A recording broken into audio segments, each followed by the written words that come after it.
Hi friends, welcome to மா stories. எப்படி ஷோரா உங்களுக்கு பிடிக்கும் லைக் பண்ணுங்கள், ஷேர் பண்ணுங்கள், சப்ஸ்கிரைப் பண்ணுங்கள்.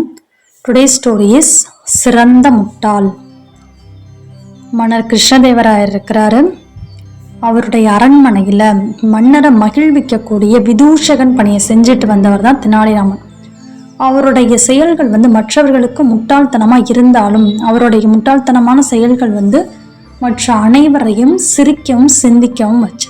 இந்நேரத்தில் கிருஷ்ணதேவரை ஒரு போட்டி கண்டக்ட் பண்ணுறாரு. அந்த போட்டி என்ன அப்படின்னா, அந்த போட்டியில் கலந்துக்கிட்டு முட்டாள்தனமாக செயல்படுறவங்களுக்கு ஆண்டின் சிறந்த முட்டாள் பட்டமும் மற்றும் 5000 பொற்காசுகளும் வழங்கப்படும். இந்த போட்டியில் வருஷம் கலந்துக்கிட்டு தெனாலிராமன் தான் ஜெயிப்பார். இதனால் இவரே எப்போ பார்த்தாலும் ஜெயிக்கிறார், இவர் இந்த தடவை ஜெயிக்கவே விடக்கூடாது, இவர் எப்படியாவது தடுத்தாகணும் அப்படின்னு மற்றவர்கள்லாம் பிளான் பண்ணுறாங்க, ஒரு சதித்திட்டம் தீட்டுறாங்க. இதுக்காக என்ன பண்ணுறாரு அப்படின்னா, தெனாலிராமனுடைய வேலைக்காரனை தன் பக்கம் காசு கொடுத்து இழுக்கிறாங்க. அது மாதிரியே போட்டி நடைபெற அன்னைக்கு தெனாலிராமனை வீட்டுக்குள்ளே வச்சு பூட்டிட்டு வேலைக்காரன் போயிட்டான். தெனாலிராமன் போட்டி நடைபெற்று முடிஞ்ச பிறகு பக்கத்து வீட்டுக்காரங்க உதவியோட தாமதமாக போட்டிக்கு போகிறான்.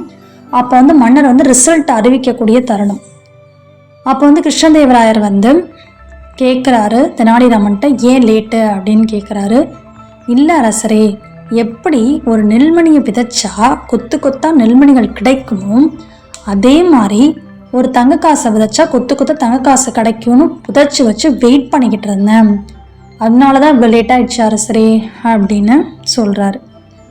உடனே அரசர், இவ்வளோ பெரிய முட்டாளாக இருக்கிறீங்களே தெனாலிராமன், தங்க காசை விதைச்சா எப்படி தங்கம் கிடைக்கும், நான் பார்த்ததுலேயே மிகப்பெரிய முட்டாள் நீங்கள் தான் அப்படின்னு கிருஷ்ணதேவராயர் சொல்கிறாரு. சொன்னோடனே தெனாலிராமன் சந்தோஷத்தில் குதிக்கிறாரு.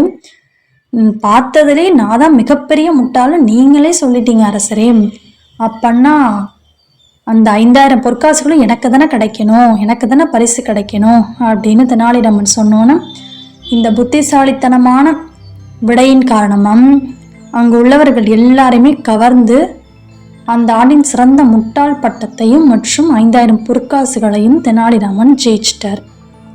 தேங்க்யூ.